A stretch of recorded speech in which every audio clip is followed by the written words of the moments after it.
నాయుడు గారు ఇంతకుముందు ఒక కథ చెప్పినారు, మీకు అందరికి గుర్తుందో లేదో. ఏం రా కథ అంటే, ఒక గ్రామంలో ఒక కుక్కను చంపాలనుకున్నాడంట. కానీ ఆ కుక్కను చంపితే గానీ గ్రామస్తులందరూ వాడిని కొట్టి చంపుతారంట.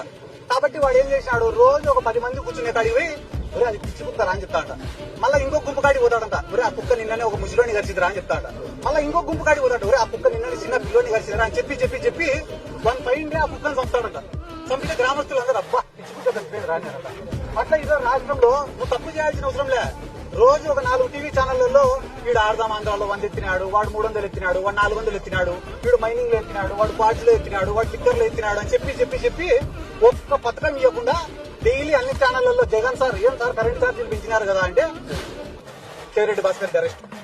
ఏం సార్ తల్లికి వందనం ఇలా మీరు అంటేనే వెంటనే రేపు ఎల్లుండో సిద్ధార్థ రెడ్డి అరెస్ట్, 3వ రోజు మా రాజన్న అరెస్ట్. అంటే అరెస్టులను చూపించుకుంటా వీళ్ళు రాక్షసులు అని చెప్పుకుంటా ఈ రాష్ట్ర ప్రజలకు మొత్తం సున్నం పెట్టే ఆలోచనలో వీళ్ళున్నారు.